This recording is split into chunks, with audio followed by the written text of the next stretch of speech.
If there's one thing you need for a good Formula One race, it is a great Formula One circuit, and the current calendar in the sport is littered with classic, iconic, and modern venues. However, it hasn't always been so easy to find the right place to go racing when it comes to the highest level of motorsport.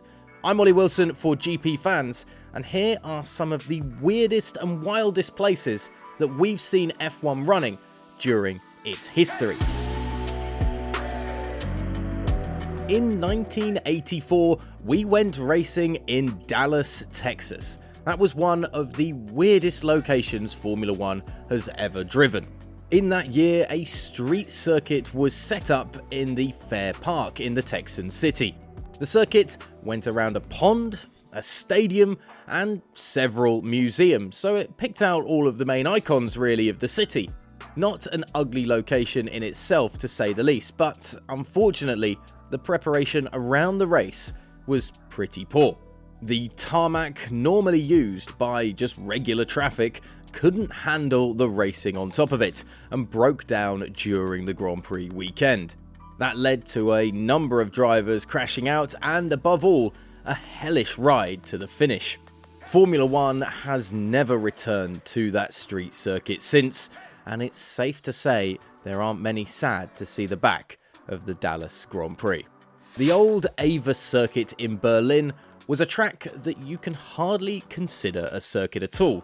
It consisted of two very long straights connected on one side by a few gentle bends and on the other by a huge banked curve. Here it came down to top speed and taking the banked corner as quickly as possible, and not much more else, to be honest. It turned out to be a life-threatening circuit on several occasions due to the high speeds. In 1959, it was part of the Formula One World Championship, but from then on, it was left in the dust, and again, for good reason. Germany knows how to create technical motor racing circuits with plenty of corners, and we know that from the Nurburgring. Who doesn't know the most iconic circuit perhaps in Europe? No, not the track that Formula One returned to a few years ago, but the giant track that takes place through the forest around it. No less than 20 kilometers long, the circuit winds through the hilly landscape of the Eiffel Forest with some life-threateningly fast corners and the two famous carousels. A circuit where surviving a single lap almost feels like a victory. And here in the UK, most car insurers have a special clause in them saying that you can't take your road car on a track day at the Nurburgring, so dangerous is the circuit. Unfortunately, many people have lost their lives. One of the most famous crashes in Formula One ever was also at the Nurburgring.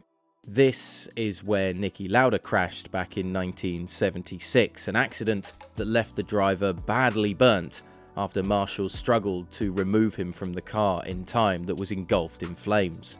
That was also the last time that Formula One raced on the outer ring of the Nurburgring. Now, there are some that would like to see Formula One return to the outer ring of the iconic track, and perhaps with the added security and safety measures of the modern-day F1 car and circuit, we would be able to do so without the possibility of something like Lauda's accident taking place ever again. You can actually compare Pescara with the Ava circuit from Germany that we mentioned earlier. Pescara, which partly ran through the Italian city that shares that name, was a whopping 25.8 kilometer long street circuit, taking in several villages from the surrounding Italian countryside. The vast majority of the track, however, consisted of two enormously long, almost straight sections, with one right angle bend in it, the Monte Silvano. Of course, enormous speeds were achieved there, but that was not very spectacular. The circuit was only on the Formula One calendar in the official championship once, way back in 1957. The most striking thing about that one Grand Prix in Pescara was Jack Brabham's refueling. Now, Brabham wasn't going to reach the finishing line on his pre-fueled tank of petrol, so a bit of ingenuity kicked in and he refueled his car in one of the villages at a public petrol station. I doubt we'll see any similar things happening is somewhere like Monaco in the near future. And talking of the Principality, Monaco is a very strange circuit indeed, full of bends, including the extremely slow Lowe's hairpin bend. Squeezed in between the buildings of the Principality, it's one of the most iconic looking circuits on the calendar. The whole buzz and feel of the place is incomparable to any other race, as the echoes of the car's engine bounce off the mountains and reverberate around the south coast. Especially with the current Formula 1 car design, the circuit is very tight and overtaking is almost impossible. You can also be out of the race with one minor steering error. Now, Monaco splits Formula 1's fan base almost down the middle. Some think it's pointless that races are still being held there with the lack of overtaking and action on track. Others think that it's iconic for the F1 calendar, a jewel in the Formula 1 crown, and would rather see this traditional destination never disappear. I have to say, at GPFans, we're verging on the latter.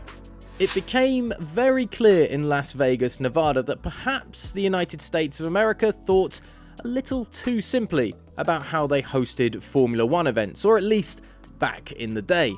A few years before the Royal Class of Motorsport went to Dallas, they drove next to the iconic casino Caesars Palace in Las Vegas. Now, would a F1 circuit fit into Las Vegas? Of course it would, in the casino's parking lot. The circuit wasn't even that boring in terms of racing options, even though it had a very simple setup. It almost looked like a hastily drawn go-kart circuit down there on the tarmac. The drivers really struggled with the track because of the sharp anti-clockwise turns, and because, of course, it's so hot in Las Vegas, with the cars struggling in the heat as well as the men behind the wheel.